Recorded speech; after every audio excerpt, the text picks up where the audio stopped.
Greetings and salutations, loyal viewers of this channel, and yes, I am talking about those of you who are viewing the audio version of this show on Spotify and Apple's podcasting platform. Now, you could say that I, in the past, have been a tiny bit, a little bit, somewhat critical of the so-called news organization called the Young Turks. You could say that I operate under the assumption that if TYT says it, there's a 90 to 98% chance that they're dead wrong on their reporting, and not just on their opinions, but on the facts that they're reporting, because that's how bad of an organization TYT has proven to be. However, sometimes you stumble on that 2%. Sometimes you find something where you agree against people who you ardently disagree with, and that moment is magical. But then that leaves us in a bit of a quandary. What do we do in those moments? Do we mock them for admitting that they were wrong and they were foolhardy in their past attempts? Or do we praise them for actually coming on board on issues that are important to you? And I am of the opinion that when people come over to your side, yes, you do in fact praise them for doing so. However, it is funny to mock people who are figuring out the basics of topics they've covered for years later. So today we'll do both. We'll talk about TYT criticizing a criminal justice system that released a man 41 times for crimes like assaulting yet another person, while also mocking their backwards explanations and their denial of the fact that they advocated for policies just like this, and they are in part responsible, and so are their activist progressive friends who think crime and criminal justice is just evil white racism. But before we get into it, we got a sponsor. Let's toss it over to the sponsor and then talk about it on the other side. You guys have to check out Flip City magazine. It is hilarious, and I laugh all the way through reading each and every single issue. And one of the things I absolutely love about Flip City magazine, other than their tireless commitment to comedy, other than the fact that they're 100% independent, other than the fact that they're committed to freedom of speech and they're not going to take censorship by anybody, is that it's actually legitimately good. I mean, check out these covers. You can actually see artists are behind this, comedians, people who are interested in making you a good product are on board. This isn't one of those, oh, it's conservative, so just buy it, idiot. They're actually hilarious. Flip City mocks the same people that I mock each and every day right here on this channel. A lot of people have called them like Mad Magazine before they went woke, but honestly, it's better than Mad Magazine. So go over to flipcitymag.com and get yourself a subscription. We have been searching for something independent and committed to free speech and hilarious, and this is the time to put our money where our mouth is. flipcitymag.com. A man who has been arrested 41 times for assault has just sent a New York City subway worker to the hospital with a broken collarbone and a dislocated nose. Now, the suspect, Alexander Wright, again, has been arrested for assault 41 separate times. But apparently that's not enough to keep him out of the public to ensure that people are safe. Now, Anna Kasparian talks about, and she's upset about the fact, and rightfully so, that this person was able to be arrested 41 separate times for serious crimes, including assault, and yet he was released over and over and over again, despite the fact that Anna Kasparian has advocated for policies like getting rid of cash bail before, and this is the result of those policies. In fact, Anna did an interview with Chesa Boudin, the now thankfully former district attorney of San Francisco, about how she used to support cash bail being removed, but she didn't think it was going to be like this. So yet again, this is an example of the chickens coming home to roost. So I want to move on to cash bail. I think it's a super important issue, and I feel like it might be one of those issues where we put the cart before the horse, because of the fact that crime is classified in very strange ways in this state. I like the way you framed the argument there, and that is how I genuinely believe no cash bail was gonna work. It was going to ensure that, low-level offenders, nonviolent, stuff doesn't land someone behind bars, before they get to see a trial date. So I like the idea of no cash bail for nonviolent offenders. However, there is a problem with the way crime is classified in California, where you have what I would argue are violent crimes being classified as non-serious or non-violent crimes, things like arson, certain assaults. I mean, this list is insanely long. Taking a hostage, how is taking a hostage not considered a serious violent crime. So what I love about this, other than the fact that it's a left-wing person taking it to Chesa Boudin, one of these woke George Soros, Sean King-backed district attorneys, is that it actually shows Anna Kasparian's utter and complete ignorance, and the fact that she doesn't do research, doesn't look into the issues, or anything like that. Before cash bail, which Anna supported, according to that clip, was implemented, the removal of it, they listed the crimes that were no longer eligible for bail. This was all out there in the open. Anna ignored that. She pretended that the law said what she wanted to say, and now, once again, how many times do we have to see this? Anna Kasparian actually looks into the facts way too late, and all of a sudden realizes that she's been backing something that's completely untrue and completely ridiculous. This was all out there in the public. They called it right-wing fear-mongering when people were reporting what was in the bills, and now Anna Kasparian is going to Chesa Boudin and saying, wait a minute, how is taking a hostage not considered violent? Well, Anna, maybe you should have brought that up during the bill phase, because this was something that I and others were highlighting during the bill phase, before it was implemented. Sister of the victim here, Natasha Nelson, says, I've never in 33 years seen my brother like that. Broken nose, his right side collarbone is broken, okay? And this all happened on August 11th at the Pelham Bay Station in the city's Bronx. The vice president for the Transport Workers Union, Local 100, spoke about Wright's insane criminal record and is wondering why do our workers have to deal with this? How is it that our law enforcement is unable to keep people safe? It's insane. He says, his name's Robert Kelly, if you look at his history, you'll throw up. The system has let society down more than 40 times. Now, during the course of this video, Anna Kasparian cannot help herself, and she ends up attacking law enforcement for not being able to keep people safe. Now, law enforcement isn't actually obligated to prevent crimes because you can't really do pre-crime, but law enforcement did their job with this guy 41 separate times. It's just that the bail reform law that progressives like the Young Turks, Anna Kasparian and Cenk Uygur particularly, even though they've turned against it, and their allies like Sean King have advocated for, leads to people like this being auto-released time and time again. And of course, that leads to them re-offending, because remember, according to New York State's bail reform law, championed by the progressives, you can't look at somebody's previous history. You can't use the fact that they're being arrested while they're already pending trial for other crimes in order to invoke bail. If you commit a crime that is not eligible for bail, it doesn't matter how many times you do that, you're still not eligible for bail. And by the way, one of Alexander's past victims was involved in a hate crime as well toward an Asian woman. So Wright, 49, was charged with assault as a hate crime, misdemeanor assault, and criminal possession of a controlled substance, a synthetic form of marijuana called K2, after being accused of attacking an Asian American woman in broad daylight in New York City's Chinatown. Now, we're gonna show you the video of what he did. It's difficult to watch, so I wanna give you that warning. But without further ado, this is a man who's been arrested 41 times and is just released back onto the streets to assault other people.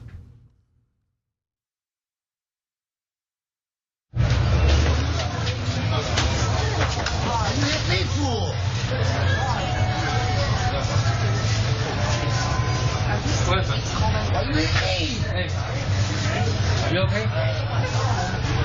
Now, I had to cut the video for YouTube's terms of service, but yet again, what we saw here was a sucker punch, and this time it was of this Asian woman who appeared to be in her 40s, maybe in her 50s, and she immediately hits the ground, and this guy starts shouting at other people who are looking at him weird. And remember, this isn't even the assault that he was arrested for recently. This was a previous hate crime against this Asian woman that he was charged for, and it was an unprovoked sucker punch to a tiny Asian woman who may have been elderly directly in her face. He was auto-released after this, again, due to the bail reform that people like TYT, Sean King, all these progressives advocate for. This happened in Manhattan, where a woke Sean King-backed district attorney, Alvin Bragg, you'll remember him as the guy who charged Jose Alba with murder and tried to hold Alba in prison on a $500,000 bond, let him go over and over again. They downgrade the charges, and this is what we see. This is criminal justice reform. This is what TYT advocated for. Yeah, this is unacceptable. This is 100% unacceptable.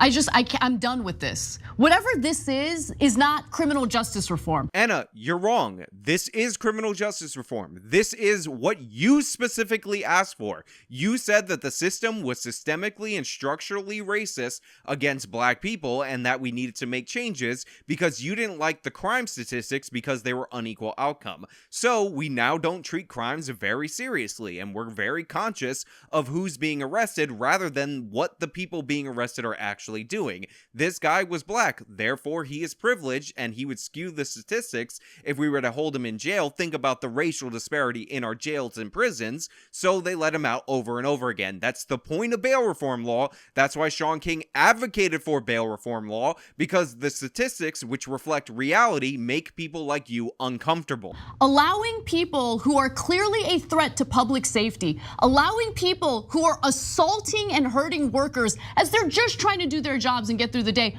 unacceptable. How are we allowing this to happen? So if you haven't noticed, based on the title and based on Anna Kasparian saying workers, they're trying to put a stupid communist spin on this issue, even though, again, all of these fellow travelers with the Young Turks, all of these commie sympathizers are the ones who are trying to get these criminals back on the streets. In fact, they're the ones who advocated for the basically decriminalization of a bunch of these property crimes because the law enforcement is an evil agent of capitalism and they're not trying to do public order. They're not trying to have a safer society. They're just trying to protect the capital owners. That's why we don't have anybody going to jail for shoplifting anymore, because it's just merchandise. They're big chains. They have insurance. All the other excuses that Anna Kasparian and Cenk Uygur put forward about the rioting are all codified in law. Yeah. This is it? This is criminal justice reform? Yes, Anna, that is criminal justice reform. And the reason we're quote unquote allowing this to happen is because of people like you. That ain't it. Okay, so let's break this down. First of all, this is not an isolated story. This is happening in major cities across the country, dozens of stories nonstop. And there's something seriously wrong here. Yes. So we can't have someone being arrested 41 times and they're back on the streets. Again, I agree with Cenk on this, but the reason I'm making this video, the reason I find this so funny, is because people at the Young Turks will use the fact that somebody is arrested over and over again and that they're black as evidence of systemic bias against that person. So now Cenk's like, oh, we can't have somebody arrested 41 times and be back on the streets, when Cenk before was like, oh my god, this guy was arrested 41 times. He must be an innocent angel being harassed by the evil racist police. That is just evidence of the systemic structures of structural systemic discrimination. How dare we go so hard on these innocent minorities that are just trying to live their lives? But you have to be balanced and you have to actually seek justice, because that's what progressives are. We're not like the right wing paints a caricature of progressives. Oh, you guys want to make everything racial, etc. No, this isn't a racial issue. So we care about that Asian woman just as much as we care about anybody else. Anthony Nelson, who was attacked in the subway, the first story Anna told you, is black. This has nothing to do with race. This has nothing to do with injustice. So now Cenk is saying, oh, the right wing paints a caricature of the left wing, saying that they're trying to make everything racial. And look at this. We have an Asian victim and we have a black victim. Do the story out of Queens, New York about the anti-white hate crime perpetrated by black people. Do any of those stories, Cenk, and then I'll believe that it's totally about the victims and you don't care about the race or the makeup of these situations. We care about that Asian woman just as much as we care about anybody else. Anthony Nelson, who was attacked in the subway, the first story Anna told you, is black. This has nothing to do with race. This has nothing to do with injustice. Also interesting that the victims in this case, when they're Asian and when they're black, have races, but the person, the perpetrator, the man who's actually committing these crimes, Cenk doesn't see the race. It's not relevant to mention to you. Now, it's one thing if that was a consistent standard over at TYT to not mention the race, but he just mentioned the race of the victims. He talked about how it's not racial or anything like that. If this was a white person, they would definitely headline this with white man arrested 41 times. So it's just interesting that this is how Cenk's brain works. In fact, letting a guy keep assaulting people over and over again is injustice. Yeah. So if you're a progressive, you should be looking to have this man imprisoned for a long time. If you're not getting it. Cenk, I don't know if you know this, but the progressive train, and you signed on to some of this rhetoric, is all about defunding the police, abolishing prisons. So no, if you're a progressive, if you're one of these hardcore people, you don't want prisons to exist, not this guy to get a lengthy sentence. This is the exact outcome we should expect from the implementation of progressive criminal justice policies. You just don't like it, but you're trying to reframe it within your worldview rather than admitting that progressives are dead wrong on this issue. Shaun King, call him out, Cenk, by name, is fighting against any efforts to change bail reform in New York State in order to make our system sensible, while he lives on a wealthy lake house property in Jersey, so he doesn't have to deal with the consequences of his own actions.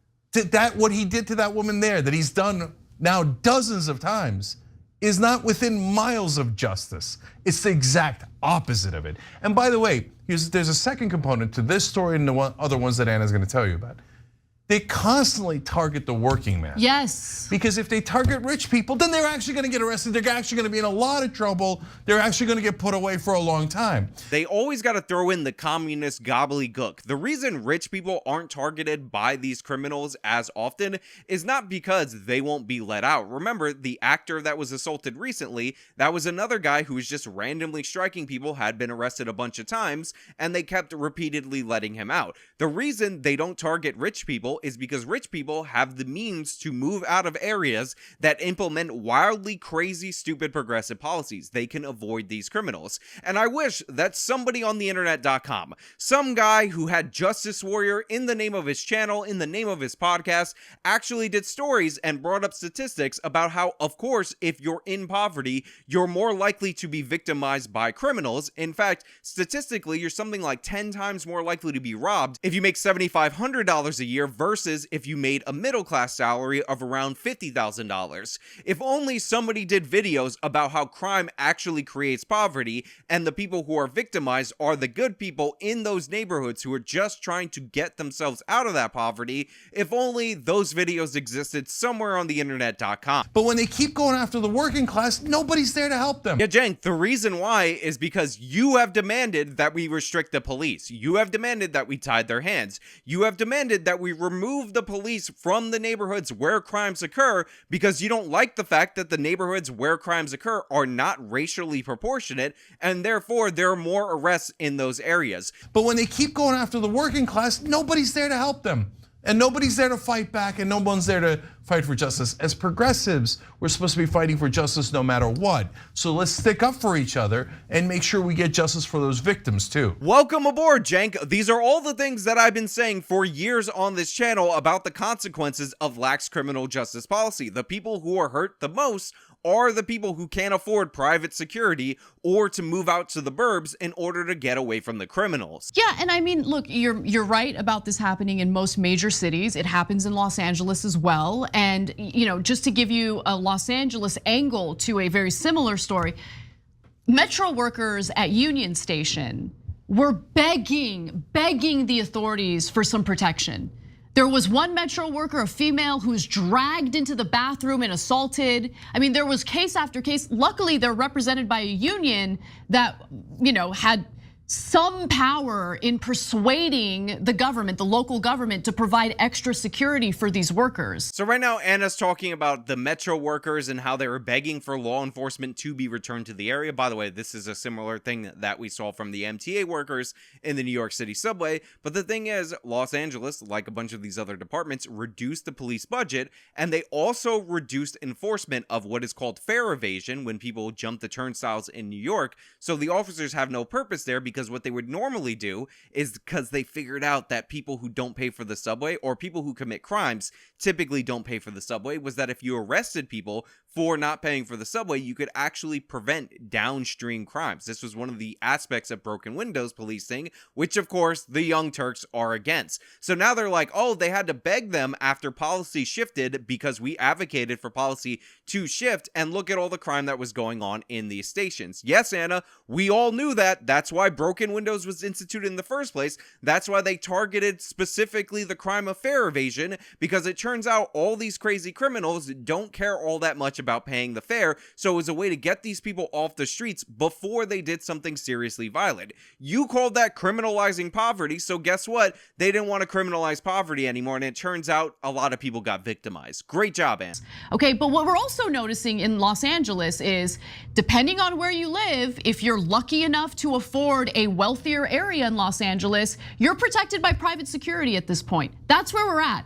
So it is an overall problem with our justice system. Anna says this like she's breaking news. Anna says this like she's shocking anybody. Obviously, the people who can afford it get themselves private security, especially when law enforcement was lax. This is why people have often described defund the police as defund your police, because the people who support it, and by the way, the biggest indicator of supporting defund the police is making at least 6 figures in the United States of America, can afford their own police to protect themselves. This is wealthy, idiotic liberals that are not connected to reality, that think that the criminal justice system comes out of slavery. It was evil white racists just trying to catch black people, advocating and supporting candidates for these policies. And obviously they're going to shield themselves to the extent that they can from the negative implications of those policies. This was obviously going to happen. I talked about this way back when. I talked about the propensity for the people in poverty that aren't criminal to be victimized far, far more, but you ignored all of this, Anna. Cenk, you said, no big deal. We have to address the systemic structure systems and whatever, because remember, Chauvin had his knee on George Floyd for around 9 minutes. Are you feeling like George Floyd is saved yet, Anna? When somebody gets out after 41 arrests, does that make you feel like George Floyd's memory is being honored? Maybe we should call that what it was, an isolated incident, and talk about the negative implications of the structural defects that you guys put in the criminal justice system. I believe that local law enforcement is on an unofficial strike because they're having a little temper tantrum because people dare to want to hold them accountable for shooting and killing unarmed individuals who do not pose an imminent threat to them, because they're freaking cowards and they don't want to do their jobs. And there we go. Anna Kasparian could not let this video go by without saying F the police. She hates the police are definitely bad, but also please let the police save us. Anna, again, arrests are up. The police are actually locking these people up. Remember, the story that you're talking about, the headline, is a person arrested 41 times and released due to progressive bail reform that doesn't allow you to hold these people. I did a story out of a neighborhood called Chelsea in New York City, where the police have arrests up about 30%, but all of these people are being released within minutes and they go right back to the neighborhood. So no, the police aren't on an unofficial strike. They might be pulling back in certain places due to the Ferguson effect, which you deny. And by the way, Anna, you, Cenk, and everybody on your network promoted those lies around Michael Brown, which led to the Ferguson effect, but arrests are up. The police are doing what they're supposed to be doing. You're the idiots that changed the bail laws. You're the people who said, oh, no big deal if you steal all this stuff. It's not like thieves move on to other crimes, whatever, don't worry about it because progressive. So that's number one. And then on the other hand, you have people who live in like La La Land, utopia, where they think, no, we need to abolish all prisons, abolish all police, and just let these maniacs go around assaulting and killing innocent people, including workers. Unacceptable. I ain't about that. Anna, I don't know if you know this, but the man that's sitting next to you is a man named Cenk Uygur. He helped found an organization called Justice Democrats. The biggest politicians advocating for abolishing prisons and abolishing the police are the Justice Democrats. So maybe turn some of your ire to the man sitting next to you, because he blundered in ways that we cannot possibly imagine. And unfortunately, the most famous progressives in Congress are the ones championing these issues. And yes, it has an effect. On top of that, you gotta love Anna saying innocent people, and some of them are workers. And just let these maniacs go around assaulting and killing innocent people, including workers. Killing innocent people, including workers. Because, you know, if they weren't workers, if they were the evil capitalists, I guess they deserve to die. I know Anna's trying to work in her communist nonsense, and that's not what she meant. I'm just making fun of her. Everybody relax. But it is funny that she's so hopped up on this communist garbage, despite the fact that her fellow travelers are pushing the thing she's railing against, that she's separating innocent people and saying, well, the innocent people that are workers, those are the ones that she's worried about. Funny how communism can damage your brain to such an extent. So a perfect example of that happened the other day, where we had this guy who did shot a cop, killed him, right? And in the middle of a robbery, it's as bad as it gets. Turns out he was out of jail when he had committed a terrible crime. He had hit his girlfriend, dragged her around by her hair, etc. And so why was he out? Well, it's the two things that Anna mentioned. One, prosecutors gave him a comically low sentence, 180 days. He'd already served 54. He's only going to serve 130 days for a terrible crime to his girlfriend, who should have gotten justice, right? Instead, he's out in the street and kills a cop. But wait a minute, did he actually even serve the 130 days? No. It was 180, and no, he didn't serve. No, but he had served 54 already, okay, for being in prison. So did he serve the rest? No, because the sheriff's office let him go after 1 day. And when you ask the sheriff's office, why the hell did you do that? They're like, oh, well, if the prosecutors aren't gonna give them real sentences, no, you should ask them. No, I'm asking you, why did you let him out in 1 day? Okay, so and I'm asking both of you, what is wrong with you guys? Protect actual citizens. So what's great about this is that Cenk thinks he found something where he can blame the progressives for the comically low sentence, but also blame the sheriff, because he says the guy was in jail for 54 days, and then he only made him serve 1 day, and then he let him out, and then Cenk mischaracterizes what the guy said about the real sentence and all of that, just so he can blame the sheriff, saying that the sheriff did wrong in this scenario because he should have at least been serving the pitiful sentence given to him by the California, whatever district attorney was involved. But the thing is, I know Los Angeles and California's state law better than Cenk. So what Cenk doesn't know, because he's a buffoon, is that when you give somebody a sentence, they're only required to serve somewhere between half and 2/3 of it. So this guy would have been eligible for release according to that number, which again, he had a 180-day sentence, if he served 90 days. Now, the thing is that you might not know is that if you're waiting in jail pre-trial, as we learned from the Lance Lowe situation, your days count double. So in reality, when the sheriff released him after 1 day, he was probably obligated to do so because he got double time, was already over the 100-day threshold according to California state law, and since he only has to serve half to about 2/3 of the sentence, this qualified him for immediate release. So yes, Cenk, you should talk to the prosecutor, you should talk to the progressives. This is what you advocated for. Yeah, this system is just so incredibly broken, and Anna, this is what you bought. This is what you paid for. This is what you asked for. Now that it's arrived at your door and you've opened the box, you decided that you didn't like it. But guess what? There's no return policy. This is what you signed on for, and now you have to deal with it. And the idea that you're going to go on from this and propose the allegedly common sense reforms that are going to solve the problems while not letting the criminals run roughshod is absurd. Listen to what Anna advocates for right after this. After all of the protests and all of the calls to do common sense things, okay, and qualified immunity, so cops maybe think twice before they just decide to open fire and kill people that are running away from them and clearly do not pose an imminent threat. So the first thing that Anna talks about as a policy that would not cause crime to spike is an end to qualified immunity. Now, for those of you who are unaware, what qualified immunity essentially does is say that when a police officer is performing his actions as an officer, you can't sue him personally. You have to sue the police department or the city or the municipality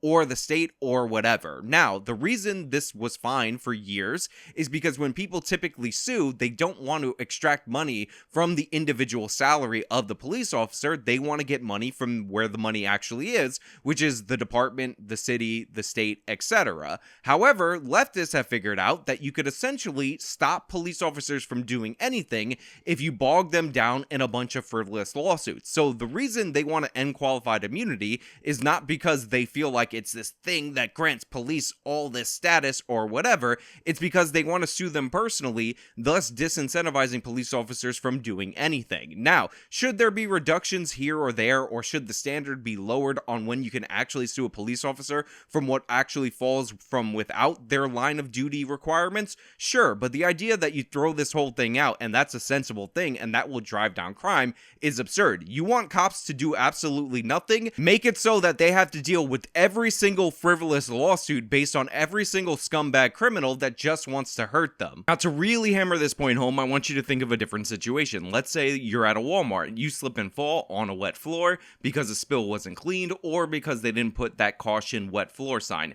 Typically in that scenario, you don't want to sue the individual Walmart employee, even though they individually made the mistake, because they have no money. There's no way that they're going to be able to compensate you for your injury. You want to sue Walmart corporate for failing to train their employees in such a way so that this didn't happen. The same is true for the police. Individual officers don't have the money to compensate you for your injuries, so suing them is for the purpose of bankrupting them, and it's supposed to have a deterrent effect on other officers because anything they do can be subject to lawsuits. We don't have a loser pay system in the United States of America, and that will basically end policing. There's a reason why the Abolish the Police crowd are on board with ending qualified immunity. Now, this doesn't mean that there aren't certain instances where we can make exemptions to qualified immunity, but that's not what's being argued for. What's being argued for is getting rid of it altogether. And again, look at the cases that they cite as examples for why they want to get rid of it. I mean, one of the cases that actually brought this to the forefront was the Michael Brown case, which according to the forensics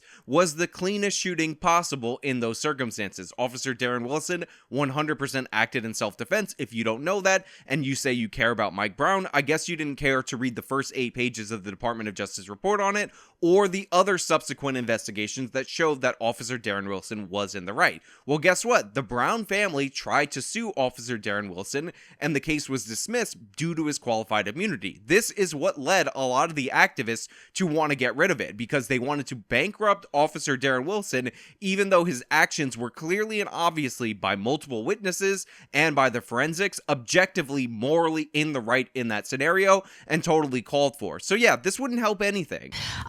Reform our prisons, nothing done about that. Prisons are still a place where people go to become hardened criminals as opposed to people who get rehabilitation so they can go back into society as normal, productive people, right? None of that is happening. Now, the next thing is a total misdirect by Anna Kasparian. She's like, why didn't we fix prisons so that when you go into jail or go into prison, you come out a more productive member of society, a good plus person, and you get an engineering job, whatever. In reality, if we could do that, we would do it. Turns out, a lot more easier said than done. This is why this isn't the actual purpose of prisons. The purpose of prisons, and I did a whole video about this, is to put people behind bars to mechanically lower the crime rate. You're trying to remove them from society so they can't offend in society. The idea that we should judge them based on a standard that they're not intended to fulfill is absurd. And we have gotten this issue about how prisons are somehow making people more criminal, and how that has produced in policy was that we started letting a bunch of people out of jails and prisons because we don't want them to turn into hardened criminals.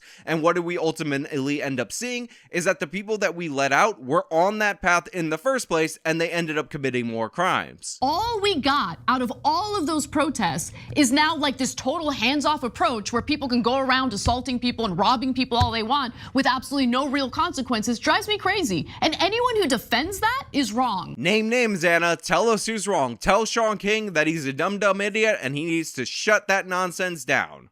Okay, you cannot pretend to be in favor of workers and ensuring that they're safe, that their working conditions are great, when at the same time you provide cover for criminals who are victimizing them like this. Anna, stop obsessing about workers in the workplace. These crimes happen all the time. It happens to people who are not working. One of the crimes that you showed was an Asian woman just walking when she got clocked in the face. Stop trying to make this about class warfare, whatever, when you, one of the elitists, are the one who advocated for this. You were the ones who were like, well, it's just property when people were looting the stores. And it turns out when you allow robberies to go on in stores, sometimes people who work in those stores get hurt because criminals don't care about them. So there's a story out of Denver of this poor bus driver that had this great route. She would drop people off at their work, at school. They knew each other. It was like a story right out of Americana. That was before the epidemic.